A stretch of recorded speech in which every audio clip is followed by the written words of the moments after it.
इन्फोसिसचा buyback धोका की मोका हा व्हिडिओ तुम्ही आधी बघितलाच असेल।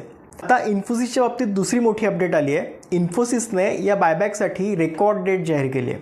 14 नोव्हेंबर ही इन्फोसिसच्या बायबॅकची रेकॉर्ड डेट आहे।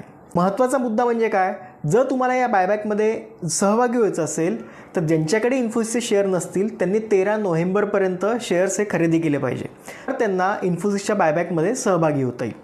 आणि ज्यांच्याकडे ऑलरेडी शेअर्स आहे त्यांनी काहीही करण्याची गरज नाही आहे, फक्त 14 नोव्हेंबरपर्यंत त्यांच्या डीमॅट अकाउंटमध्ये इन्फोसिसचे शेअर हे असले पाहिजेत। आता दुसरा महत्त्वाचा मुद्दा म्हणजे जे नवीन शेअर्स घेणार आहे, ज्यांना इन्फोसिसच्या बायबॅकमध्ये सहभागी व्हायचं आहे, कारण की काय, इन्फोसिसने किंमत ही 1800 रुपये निश्चित केली आहे बायबॅकसाठी आणि सध्या इन्फोसिसचा बाजारभाव हा 1500 रुपयांपर्यंत चालू आहे। म्हणजे सरळ सरळ आपल्याला दिसते की 300 रुपये प्रति शेअर नफा आहे। पण प्रति शेअर 300 रुपये नफा मिळवायचा म्हणून जर तुम्ही ठरवणार असाल की मी 100 इन्फोसिसचे शेअर्स घेतो आणि मग मला पर शेअर 300 रुपयांवर फायदा होईल, तर तसं नसतं।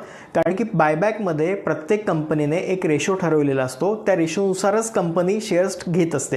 म्हणजे जर तुमच्याकडे 100 शेअर्स असतील तर तुमचे किमान 15% शेअर्स किंवा 10% शेअर्सच खरेदी केले जातील। त्यामुळे तुमचे 100 शेअर्स इन्फोसिस बायबॅक करेल असं नाहीये। त्यामुळे जे नव्याने खरेदी करू इच्छित असतील त्यांनी हा विचार आधी डोक्यात ठेवायचा आहे। इन्फोसिसच्या बायबॅकवर टॅक्स लागणार आहे, याबद्दल तो डिटेल व्हिडिओ केला आहे, तो तुम्ही बघितलाच आहे। आता त्यामुळे आपण त्या विषयावर नको बोलायला।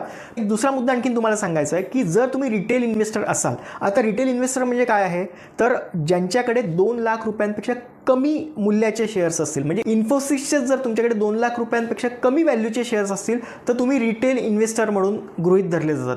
तर अशा वेळी रिटेल इन्व्हेस्टरकडनं जास्तीत जास्त शेअर घेण्याचा कंपनी प्रयत्न करत असते, त्यामुळे रिटेल इन्व्हेस्टरला याचा नक्की फायदा होतो। आता इन्फोसिसच्या बायबॅकमध्ये एकूण 10 कोटी शेअर्स कंपनी खरेदी करणार आहे, म्हणजे त्यासाठी 18,000 कोटी रुपयांचा निधी हा इन्फोसिसने वेगळा ठेवलेला आहे।